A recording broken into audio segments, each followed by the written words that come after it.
Everybody, welcome on. We got just a great crew here with us. I mean, I don't know what more you could ask for on the heels of a Celtics sweep on the West Coast, other than a few guys who are just probably look hungover, but in reality are just exhausted from all these late nights. I am Adam Kaufman. Evan Valenti, you know him well, our producer and occasional host, and of course, as we like to joke around with him here, the overexposed Chris Forsberg from NBC Sports Boston. Great to have you, buddy.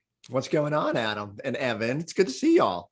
Good to see you. I know, we've got you on the heels of recording your podcast. Mm-hmm. So by all means, people check that out. Obviously, the Celtics Talk Pod over at NBC Sports Boston. It's okay. We're confident enough in ourselves over here to be able to promote pods that are not within our specific family of CLNS podcasts. You know, there's so many good Celtics podcasts. Like I don't get angry.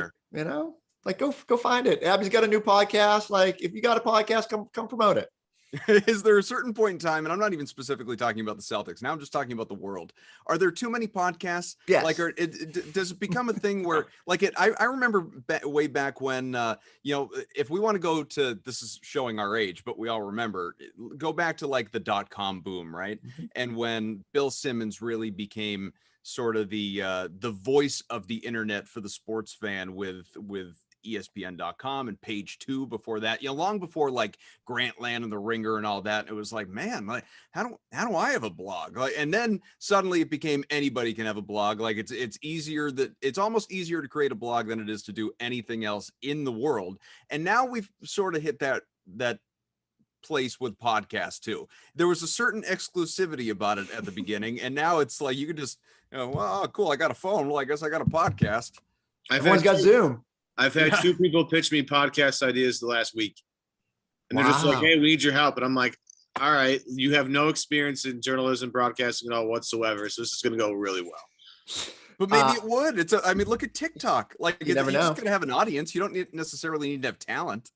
You know what's fun? I'll tell you a quick story is probably one of my final few years at ESPN. They were kind of changing over the podcast. They came to me and said, we want to get you on. Honestly, I don't even know what we were calling it at that point. Hoop Collective, basketball with friends. Like it was going through some iterations. And I sat there, I was like, podcasting, that went out with button shoes. There's no way this is going to take, this is old and over. And then here I am. And when I dived in with NBC Sports Boston, I was like, wow, podcasting is just sort of getting going. And I was like, man, I wrote it off too quick. I wish I had a couple of Spirit Airline rants on that ESPN podcast. I think I probably should have shown them I knew something about basketball instead of ranting about the travel difficulties. But now I can't imagine, And it's funny you say that. Is there too many podcasts? And then I thought about it. And I was like, there's still probably one morning out of every week I go to walk my dog and I reload my podcast apps and I'm like, got nothing to listen to. Everything's old and outdated. We all got to stagger it. We should all pick a day. Yeah. Like you guys got Sunday, I'll take Monday. Jay King and that crew can take Tuesday. Corrales can have Wednesday. Get the Geno Time guys on Wednesday. We'll put Abby and John and Perk and Mark's new podcast on Thursday. Yeah, it makes all the sense in the world. I remember saying that to our bosses here at CLNS, because it's like, I'm not telling anyone anything you don't know. Like there are more than enough Celtics podcasts just within CLNS, let alone everywhere else like yours and so on.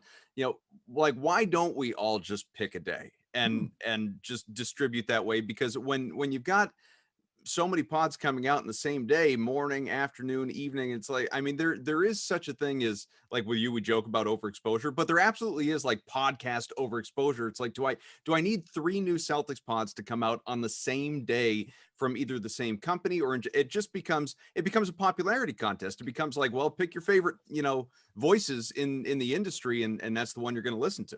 The best part though, is when they're winning, people will listen to anything. So let's ride that wave. The off season. It's all about the off season because the trades and drafts. Off season numbers are outrageous. So crazy every year. They're ridiculous. I remember when I was first starting with CLNS, and we would put out these roundtable videos.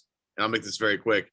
We would get like 20, 30, 40, 50,000 views. And I was like, there's literally no basketball happening right now. And it is all speculation. And it's just hilarious. Again, that's when I couldn't believe it, but that's when you see some of your best numbers is one of the off season, and you can just talk about trades and team building. It's so much fun.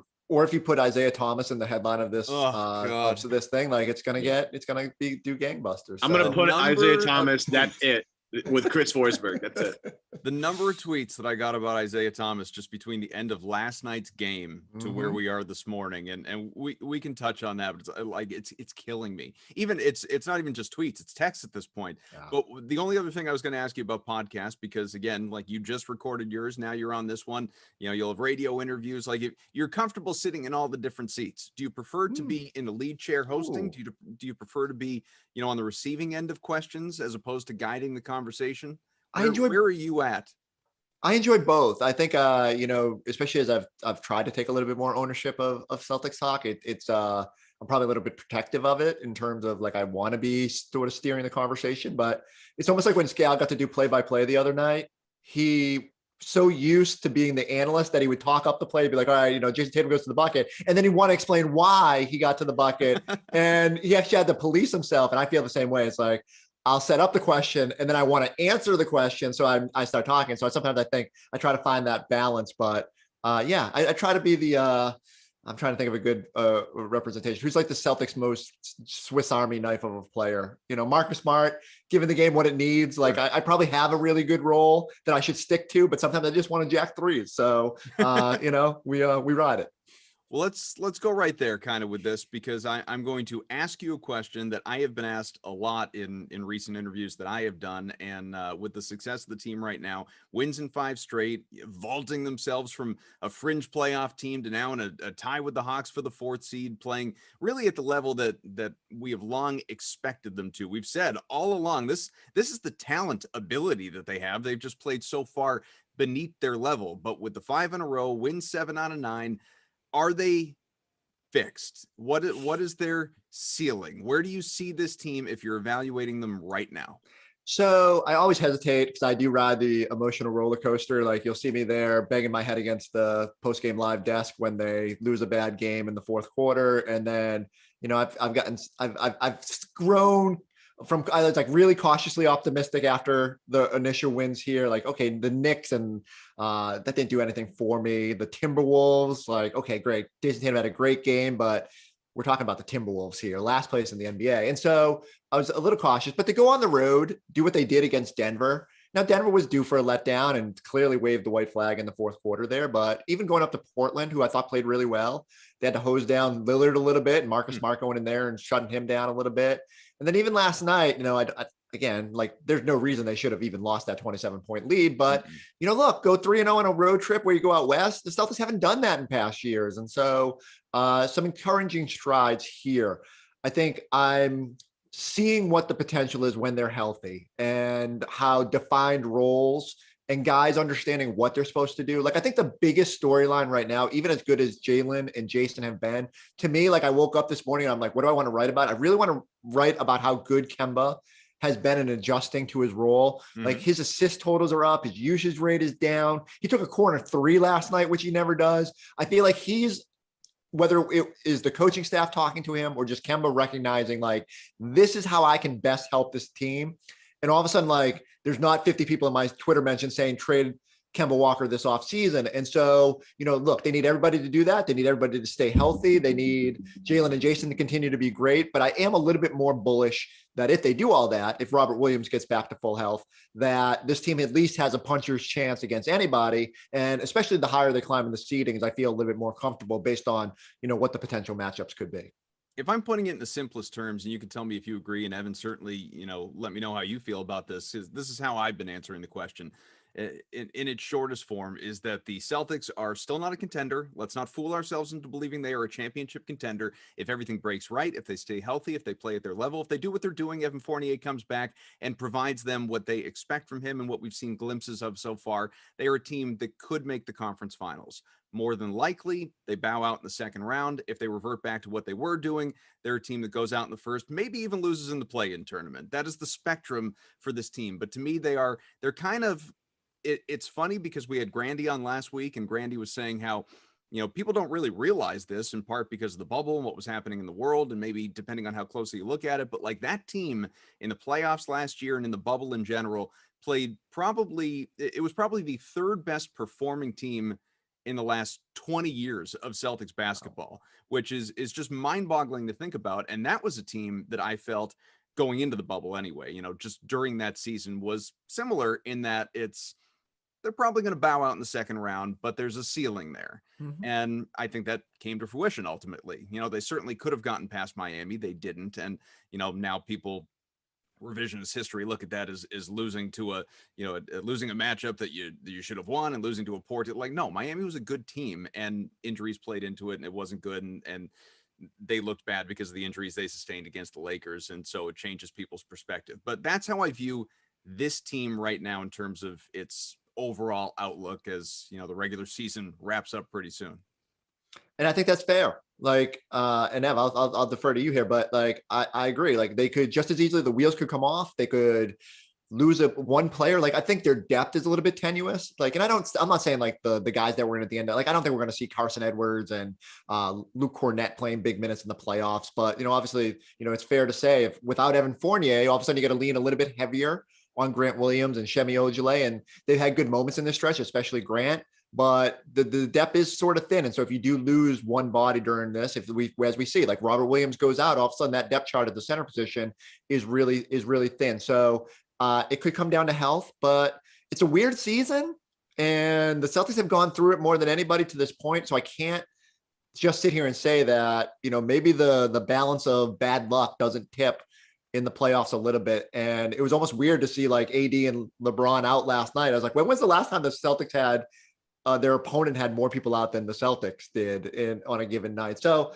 it's complete wild card, but the spectrum is just like you said, could be as early as a disappointing first round exit, but I think it's more likely they get to that second round and we'll see what Celtics team shows up. Yeah, I we've been a little encouraged here over the past, we'll call it since April started. I think the C's are like 8-1 in their last 9. Mm-hmm. Over the past 15, they've been really great. Kirk Goldsberry, who does a great job charting these things, has the Celtics in the quadrant of wow currently in the last 15. Ooh.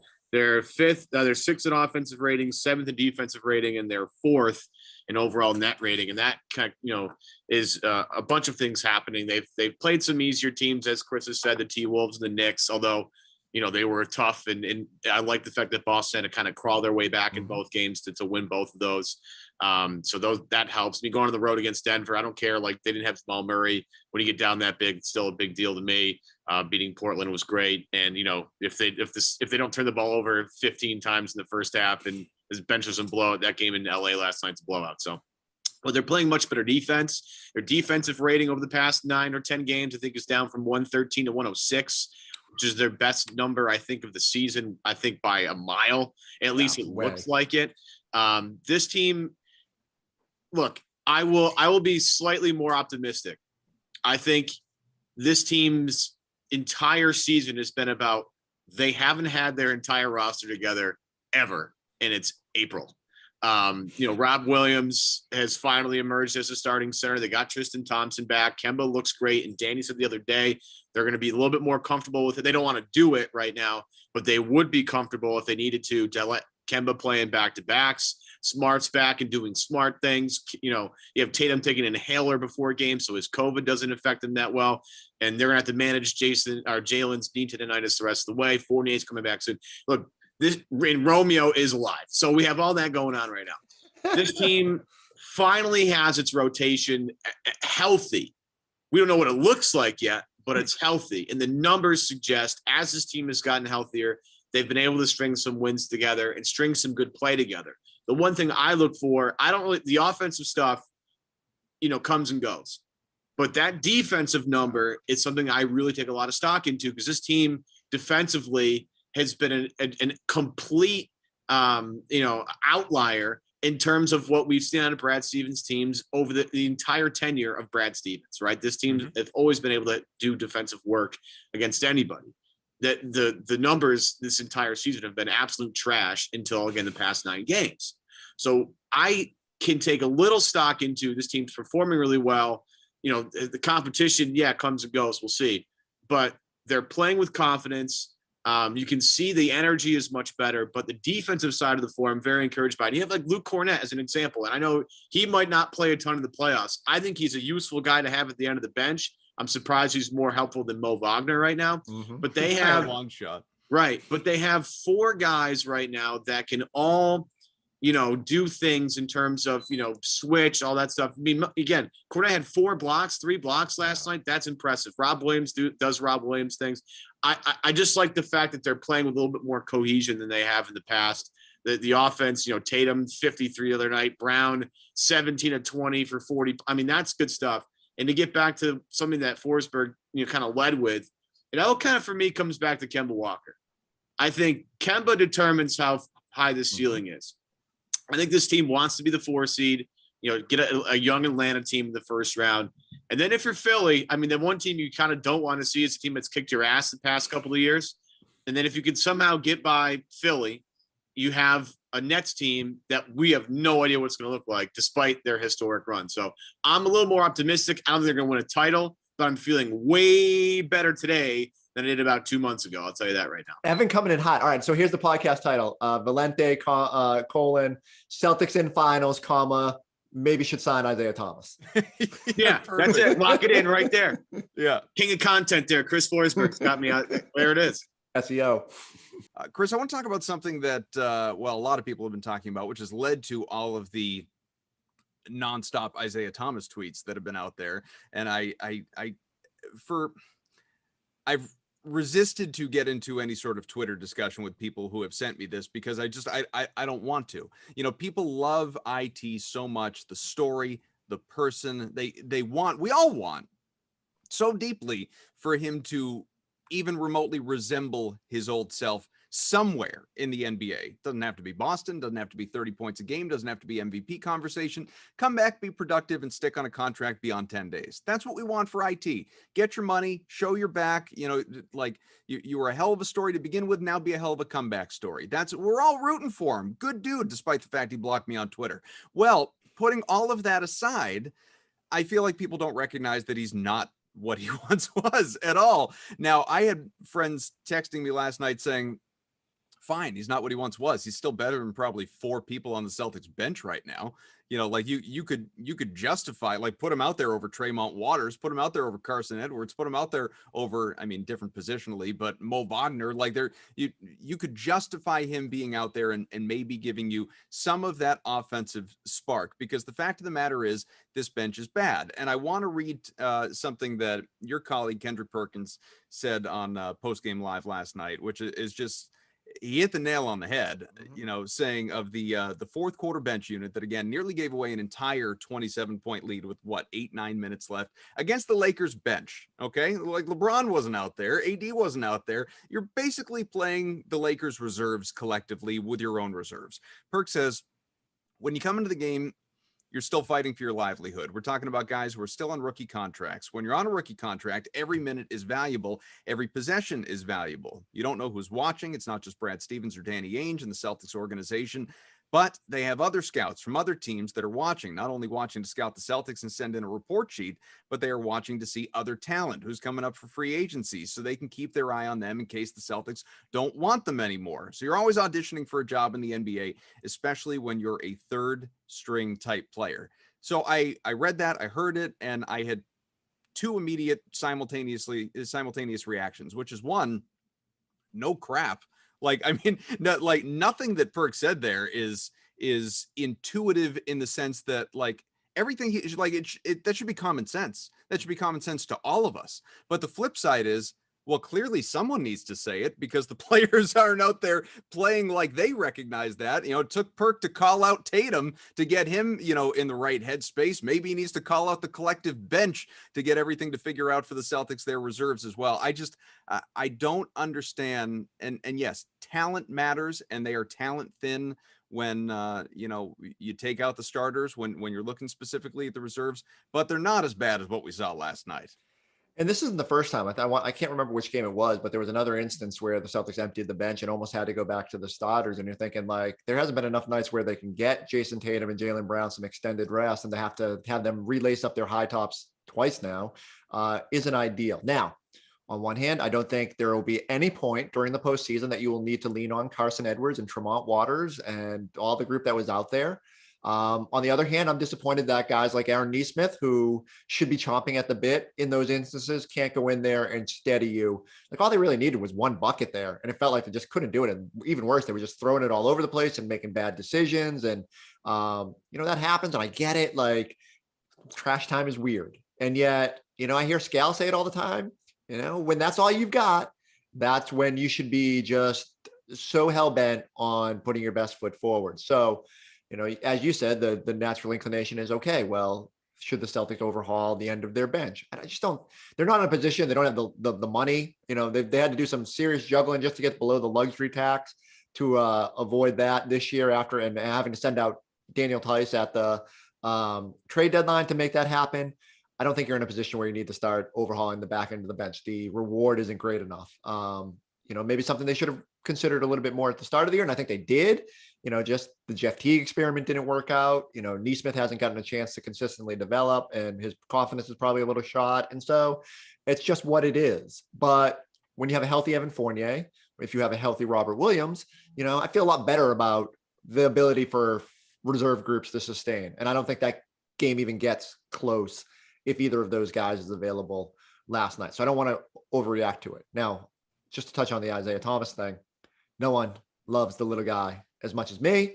I actually had when he first got that 10-day with New Orleans a couple weeks ago, I was legitimately jealous of the Pelicans because the Celtics were so bad at that point and had such poor energy and enthusiasm that I was like, Isaiah Thomas is exactly what they need to right their wrongs and give them a jolt. 5 games later, I don't quite feel that way. And, it feels good that they've sort of organically figured out how to do it without needing that bench spark. I think the other thing people forget is, just as you said, Adam, it's not the same player. And that kills me to say, because it's not his fault. Bad hip and the confluence of all that he's been through. He needs to be on a team that can give him 20 minutes a night and let him find his old ways, let him find his confidence. Maybe not his confidence. I don't think Isaiah ever lacks for confidence, but in order to get back to the player that he wants to be, he needs more of an opportunity than Boston can offer. And, he probably doesn't need to be in a place where the expectation, and I know people would say, oh, it's no big deal. It doesn't have to be old IT. I don't think that's true. I think you come in and there's this desire for him to be what he was and to provide the spark that he did. And it's just not at that spot right now. So it would be a great storybook, but right now he needs to find a team who's probably out of it, who can give him time and let him be who he is and try to get that next deal. And I hope, just like we hammer home every time this conversation comes up, I hope he finds it. Yeah, I agree with that. The thing with IT, though, we have to remember with how does he fit with this particular Celtics team? How does he see floor time? And it's basically they've gone through all of the avenues they possibly could to create some sort of spark. Okay, so IT, let's just see if you can carry us for a bit. And I don't think he's capable of that, really, of doing that right now, carrying a team trying to make the Eastern Conference Finals. I don't see it. I mean, we all love Isaiah Thomas. Remember the fit was it 52 against Miami that year. It was like one of the most breathtaking games I've seen anybody play. It was back in the time when people could actually go in the TD Garden and make a lot of noise. The electricity in that building was unbelievable. But again, what would it take for Isaiah Thomas to actually play for the Boston Celtics? Well, it would take Kemba being bad. It would take Smart being bad. It would take Tatum and Brown having off nights, plus Fournier having an off night. So you're talking about like 6 things have to happen for Isaiah Thomas to come to the game and give him a spark. So again, I love him to death. We all hope that he finds some sort of spot where he can regain his footing and become the guy, or at least some of the guy that he was when he was here in Boston. It's not the right fit for Boston, just in terms of, when does he get playing time? Then you add the money factor in, Chris. And again, it doesn't make a lot of sense. Again, I would love for it to be him, but again, he's just not going to get any playing time when the games really matter. I mean, again, they already have one small point guard that, again, tries his ass off defensively in Kemba Walker, but is a defensive liability. Remember the days when Isaiah was playing the playoffs with the Celtics? They had to basically run a zone and keep Isaiah on the wing to make him not a defensive liability. Remember those Bulls series where it was like him versus Rondo, and Rondo would just pick apart the zone, and it would be a disaster for the Celtics. It doesn't help you. Again, I love him to death. Hope he finds somewhere, but no, I'm just not for me. You remember was it Alec Baldwin and Glenn Ross, I think, with the ABCs of sales, always be closing. Here's what I found the experience is as a Celtics fan now. The ABCs of being a C's fan is always blame coaching.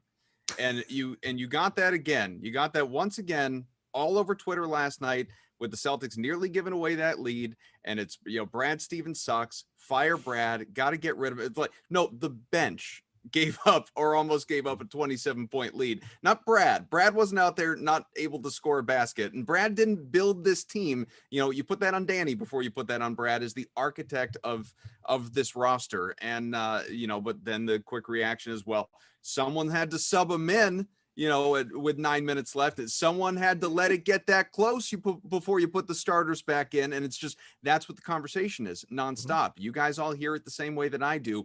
At what point in time do we need to just accept there's a segment of fans that maybe it's a vocal minority. That's what I believe it is. But there's a segment of fans that just wants Brad gone at all costs. Like, it's time for a change. Brad needs to go. And then there are the others that there's probably another vocal minority that Brad can do no wrong. And like, none of this is on Brad. And what are you people talking about? And who do you want to hire? And then there's the middle ground. There's the middle ground that acknowledges, you know what, like, Brad is responsible for some of the crap that happens, but you still probably aren't going to find a better coach for this team right now. And that's just, the deviation from one to the other on a daily basis.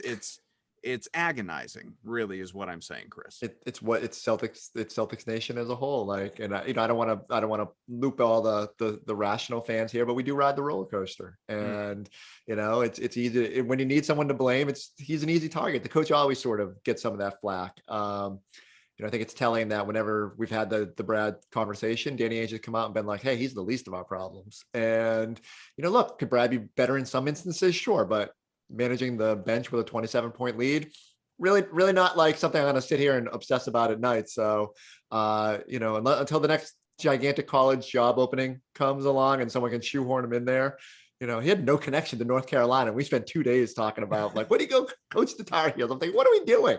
What are we doing here? But wait till Duke opens up. Yeah, well, okay, then that might actually help. And maybe Tatum can steer him back here. Like, no, you want to coach a Duke guy, you coach this Duke guy. But yeah, it's just going to always be part of the conversation, and I think people will. Those who want Brad gone will only regret it once he's gone and they see what the flip side is. And so, yeah, maybe there's like a drill sergeant that can come in and try to maximize Tatum in a different way, but no, it's just like those things. The other thing that worked against Brad last night, Frank Vogel used like 12 timeouts in 6 minutes last night. Incredible. And really fascinating that they were out of timeouts and Brad still had not even called one, not that he needed to. And then when they probably needed a timeout, he was just sort of like, let's get this flight in the air, get home, and was trying to just get to the finish line with if they just make one more basket, we're not even talking about this. It was just all a conspiracy to get Brown to his 40 points. That's all. Be perfect. Let's let this thing slip away. You've got to run a couple of minutes, so I want to wrap up with, we started with something fun. I want to end with something fun. So I've for giggles, for my own personal entertainment, I've ragged on you before the exclusivity of being followed by Chris Forsberg on Twitter. And what the heck, why don't you follow me? Which obviously, as you know, I don't care one way or the other. But what I did catch on TV recently that I was like, I can't wait to talk to him about this, was you being called out on television by not following Kendrick Perkins. Yeah. And and it's one thing when like I call you out for not like, why are you when Perk calls you out on television for not following him on Twitter? I mean, one, I'm sure you quickly remedied that situation, but two, like what immediately is going through your head of, like, what is the right way to respond to this? I think my first reaction is, how does Kendrick Perkins have enough time to tell who is and who is not following him? Doesn't he have like hundreds of thousands of followers? Like, I feel, I mean, we must have been tagged in the same post, but I could see that moment because we all have that, right? Where, you pull up something that you're tagged in the same as somebody else and you're like, wait, they don't follow me? Yeah. Disrespectful. And I'm sure there are people out there that hold it against me. I've tried to explain this multiple times that, when I first created a Twitter account, it was not this one. And this one got verified and that was out of my control. And so I did not want to sit there and refollow the same 5,000 people that I had already started following on the other one. So I just kind of ported over some lists. And that's where I follow everybody now. And then just as a shout out to all my NBCS colleagues, and I'm sure there's some ESPN stragglers in there too. Just a very limited number of followers. I don't even know if I have that column on my tweet deck. It's mostly just a list of like Celtics and NBA and all that. It's almost like perfunctory for me. But yeah, as soon as Perk said it, I was like, bleep. And I pulled up my phone, and right from that chair, I had to follow him. You just don't want to get Perk on your bad side, as Jason said the big man. You know what I always say to people, because I get that from time to time, especially from like colleagues, like, you're a bad teammate, you don't follow me, that sort of thing. And I'll say, like, look, and this is not an exaggeration, this is truth. Like, I don't follow my mom on Twitter. Like, well, you don't want, but do you want to read your mom's tweets all the time? Like, I wouldn't want to read my mom's text me if it's important. That'd be a nightmare. Moms are on Facebook, right? Like, yeah, right. That's why I have Facebook. Exactly. But same deal. Like, people can make you feel really bad about that. And it's funny. Like, we as we're talking about the big story this week, obviously, is Perk calling out Jason, and Jason, you're probably seeing it on Twitter. We're all aware. We all see this stuff. Even if you're not following someone, it's out there. You're gonna see it eventually. So, I see everything. I hope. Perk is just calling everybody out. Tatum, Forsberg, the bench. Who's next? Who's going to be in Kaufman? All right. Now that you've next week on the show, Kendrick Perkins. I'll say this, no, because he hasn't even done the Celtics talk yet. So there's absolutely no way that's happening. I need him on my podcast first before I let him go. So he started his own podcast now before he got on Celtics talk somehow, even though he's part of the NBC Sports Boston family. So what can you do? Perk's going to call out everybody by the end of it. And then just tell them to carry the hell on. Yeah. And which is great. Like, what I love is it's just unvarnished, and even better, it's hard for, I think the hardest part about having a hot take on this Twitter box here is eventually you're wrong. And then I sit there and I'm like, oh man, I shouldn't have called out Jason Tatum for slow starts. He's been so good at the start of games, like, then I got to kind of walk. Perk has no problem. Perk's just like, hey, I was wrong. Yeah. Just carry on. He admits it though. Yeah. Exactly. People just dig deeper. They're like, no, I'm going to plant my flag even further in this particular take. Like, those people are driving me crazy. Well, and it's also, and this is a much longer conversation we don't have time for, but I can only imagine how it impacts you mentally as someone who's still more of a journalist than talking head and reporter, and obviously has broken news in the past and all of that. Like, there's just no accountability in the industry anymore with social media. Like, you get something wrong, you get something wrong. Who cares? Like, nobody remembers it. There was a point in time, however many years ago, where that would have like destroyed someone's credibility completely. If you floated out a potential trade rumor and it didn't happen. Now it's just like, yesterday's news. 5 times a day I see a report and I think, oh, everyone's going to know this isn't coming from a credible source. And then we talk about it for 3 days, and I'm constantly amazed that you can have the worst track record on like what the buzz around the Celtics is. And it's just the way it is. We all have a platform. It's all how you use it. And hopefully fans figure out, like, they see it, they understand what's best. It's just got to be diligent. Figure out who your preferred sources are. Well, one of our preferred guests is Chris Forsberg from NBC. Even if I'm overexposed. Yeah. but you know what? Uniquely exposed when you're on the show, because we talk about all the other stuff that you don't have time to get into elsewhere. So we appreciate you hopping on. We'll continue on with the show for a few minutes. We'll let you hop out. But thanks. Evan, like I said, that blazer you got in the background. Yes, sir. 42 regular. You're a 42? I wouldn't have guessed that. You look like a 40. Really? Yeah. You can tell that through the old Zoom box. I don't need a tape. I can just use my eyes. Really? 42 is all right. Well, I'm now maybe I am a 4. Maybe I've just been buying them too big. I don't think so. I think it depends on the model too. You can get a slim model, you'd be a 42. It just depends on the jacket. Really. What kind of butterfly jeans should I buy? Should I buy none of them? None of them. Spend your money. money. To break this to you. You wouldn't be able to pull them off. No, challenge accepted. Yeah, there it is. All right, go boys. Have a good show. All right, man. Thank you, sir. We'll catch you soon. Remember, check out the Celtics Talk pod over there, NBC Sports Boston. Chris Forsberg, always a pleasure.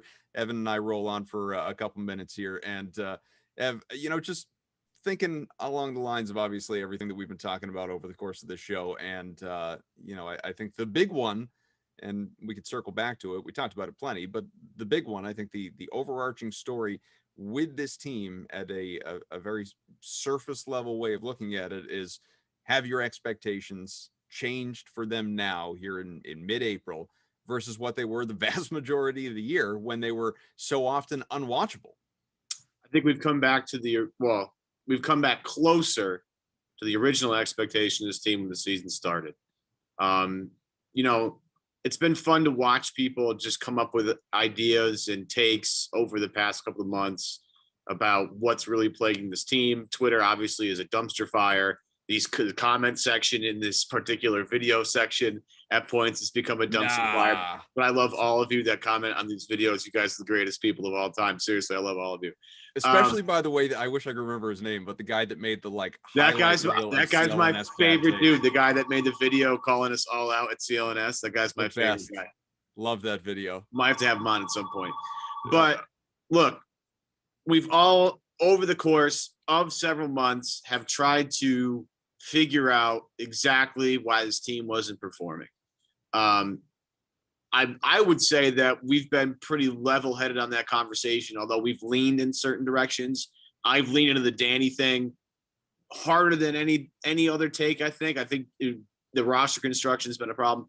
But what we're seeing now is what this team looks like when it's fully healthy, and the addition of Evan Fournier hasn't even really sunk in yet. He's played a few games. You see the sparks that it could potentially be something really positive, but we don't really know yet.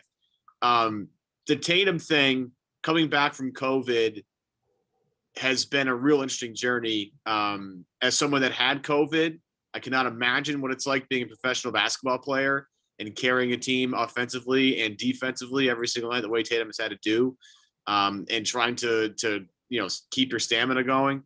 I barely get like 10,000 steps a day, and this guy runs like 4 miles a day. So it's like way different. But he's been unbelievable lately.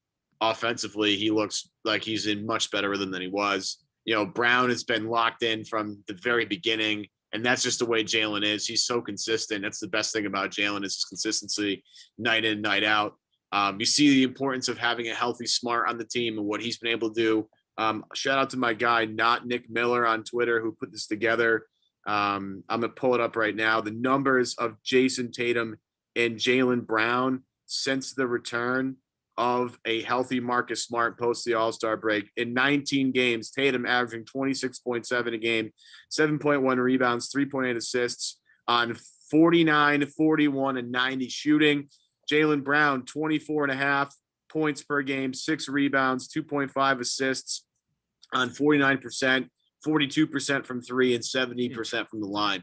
Those two guys with a healthy Smart been able to really up their games offensively, become more efficient, highlighted by Jaylen Brown, 17 and 20 against the Lakers last night. I like this team quite a bit. I think the Kemba thing is what makes or breaks this team in terms of how far they go. If Kemba's going to be this ultra efficient shooter who distributes the basketball, you have a different basketball team. Him realizing his role in this team has been kind of a roller coaster throughout the season. How he fits in with 2 high-level scorers like this. He's never had to do this in his entire life. You go from high school to college to pros. Kemba's never had to be the third banana ever. Yep. And now he is. He's a super highly qualified, overqualified, you ask me, third banana. And he's just trying to feel himself out. So the patience that some of you have shown with this team should be commended. I'll tell you that. Adam, you and I have been frustrated to the point of saying I hate watching this team, and that at certain points definitely rang true for me. But now that this team has become healthy, they've gotten, they went out and got Fournier, which can't be ignored. They got Cornette, who's given them some minutes, which has been great. The evolution of Rob Williams.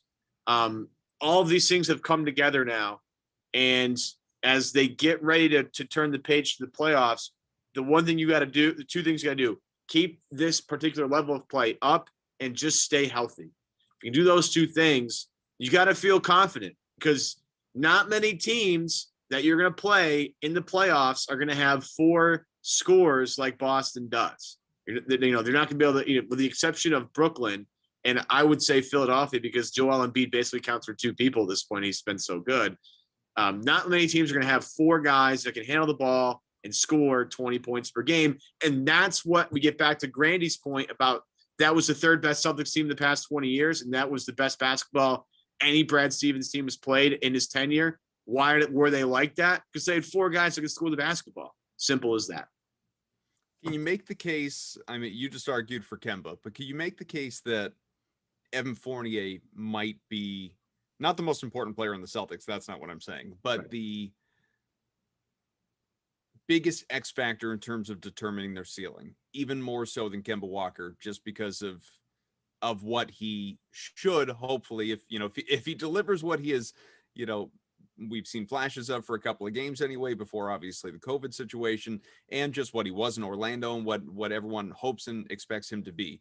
And especially coming off the bench, as opposed to being in that starting unit, giving you some of what you didn't have last night in Los Angeles. Could you argue that Fournier is actually the bigger X factor to determine this team's ceiling than even Kemba? You could argue that, I think, because he's Kemba insurance, right? If Kemba doesn't have a great game, well, here's Fournier who averages, 20 a game to help pick up that slack. I just think if you have the 4 scorers versus the 3, you're in a completely different category. Now, again, do I think they're going to win the NBA title? No. Do I think they're going to go to the Eastern Conference Finals? I'll give you a maybe on that. Okay. And that I wouldn't have even entertained as little as 3 weeks ago. I'm still going to say no, but I'd love to be wrong. Yeah, same. But I'll enter. Like I'll at least let the fantasy. Like I'll let it run away. It's like me wishing that Justin Fields is the Patriots quarterback in 2 weeks. There you go. I'm trying not to let that particular fantasy enter my brain. But at certain points, my brain's going to run with that. I will allow myself to get very excited about a potential deep playoff run and the Celtics making the Eastern Conference Finals for the 4th time in 5 years. I do think that Philadelphia is better this year, but I think when it comes to your question about Fournier, you could easily make that argument because he's that Kemba insurance, and the bench is where we've seen the Celtics really struggle against other teams throughout the regular season this year. Right. The problem isn't the Jason Tatum and Jaylen Brown thing. It's the problem when those guys aren't on the floor. What do you do? This team falls apart. So if you want to argue that, I could see that argument being valid just because they're a complete dumpster fire when they don't have both the Jays on the floor together. When one goes off, their numbers go way down.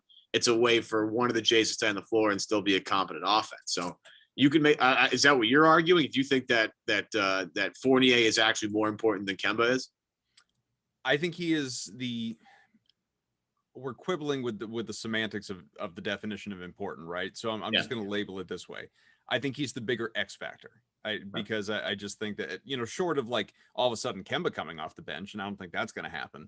So I just think the biggest hole, the biggest uncertainty on this team, and last night was not a prime example of it because, again, you were still thin, but it is an example of it, is, what you're going to get more often than not, on a nightly basis, almost without fail, what you're going to get out of Tatum, out of Brown, out of Smart. And I'm a believer in this recent trend of Kemba. I think he's getting more comfortable. Obviously, he's that much further removed from minute restrictions and having to sit games out, and obviously just the knee injury in general. I think that I'm not saying Kemba is going to do what he's done the last 5, 6, 8 games, whatever, on a nightly basis, but we're going to be closer to that than we were at the start of the year when he came back. So the bench, though. Pritchard, who's admitted he hit a rookie wall. Neesmith, you don't know what you're getting out of him. Langford, you certainly don't know what you're getting out of him. I think he can contribute defensively. Offensively, who the hell knows? Thompson and Williams, let's just operate on the basis of Robert Williams being healthy. So Thompson's going to come off the bench. He's, what you're going to get out of him. But again, he's not going to give you double figures in scoring on a routine basis the way he did on many of those Cavs teams. Grant Williams has just been, a mirage of what he once was, or if that's even the right way to put that. So it's like you need to be able to drill in on a guy who's going to give you a consistent 15, 17 points a game off the bench. If Fournier can be that guy, coupled with what you expect to get out of your starting lineup, then yeah, I would argue that Fournier is someone who not only can but will win you a playoff game here and there, and would be the difference between we're going out in the second round versus we're going out in the conference finals. Yeah, I think that's important to note that his, not just his scoring ability, but his way to move the basketball. And that's the thing I think we've missed with him being out. Like, we all know he could score. I mean, you saw he hit his first 10 threes or whatever, or 10 threes in a row after going 0 for his first game. Yeah. You see the offense there just from a shooting, capability. We've all known that for years, that Fournier can really shoot. The thing that you don't see is the way that he moves the basketball and his, offensive IQ, and how that affects the team and how that makes everybody else's life easier. And again, that Gordon Hayward spot that they surely missed, Fournier can fill that quite nicely. And not Hayward just light, as everyone's been calling him. Right. Not just as a shooter, because, remember, Hayward was the most efficient player in the NBA last year, given the minutes he was given. Right. But a part of Hayward was the ability to have a guy that can create with 10 seconds on the shot clock when, again, your two best creators are on the bench. And that's really valuable. And how Fournier fits as a moldable piece. He can be a ball handler. He can be a wing. He can guard defensively a multitude of guys. That guy is very valuable, in his versatility, to your point, might make him a bigger X factor than Kemba. Kemba's a guard, right? And just, by size, by his ability to do things, like, he's just a guard. But you have a guy in Fournier who can be a little bit more moldable and kind of be sort of a chameleon in terms of, he can change this when we need him to be there. He can change this when we need him to be there. So you could make that argument, and maybe I'm wrong on this. And I will accept it to be wrong. And look, I agree with you. I think Fournier in the playoffs is going to be really important for them. He's a huge part of what their future is, not just this year, but I think in upcoming years, if they can find a way to re-sign him and keep him in Boston. I mean, I think Danny acknowledges, like, yeah, we lost Hayward this year. That's a huge reason why we stink.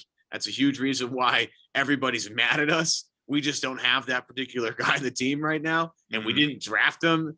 Yeah, I mean, that can be a way to salvage this season and get things going in a better direction. But Kemba, if you just remember early Kemba before the All-Star break, he was breathtakingly good.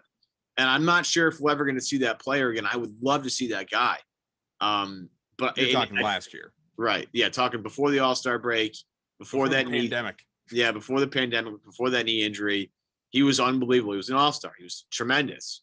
If they can find, because you look around, not too many teams have a guy like that can really score on you in bunches. And Boston might have 4 of them, or at least 3 of them. And those are what the upper echelon teams have. Look around the East, Kyrie, Durant, and Harden. Nobody's going to match that firepower. Nobody. Just going to tell you right now, nobody's got that.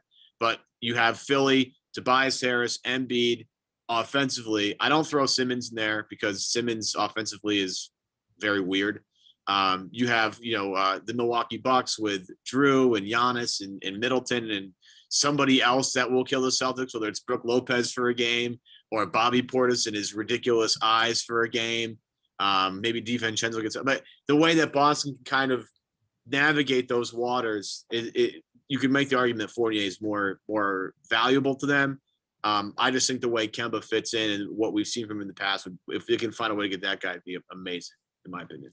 This show, once again, is powered by betonline.ag. Go to betonline.ag today. Use the promo code CLNS50 for a 50% sign-up bonus. You know what, Ev? I mean, maybe, and I don't believe this, but I'm going to say it anyway. Maybe Boston's just back. Maybe the pandemic was not only an aberration for the world, but an aberration 2020 for Boston sports, because the Red Sox, the Celtics, the Bruins, they have won 18 of their last 20 combined games. I think it's like 22 out of 26, as a matter of fact. We're back. We're all the way back. All's right in the world, man. They're back. We're all back. And we didn't know what to do with ourselves. And take your guy Fields. Everything's good. We didn't know what to do with ourselves.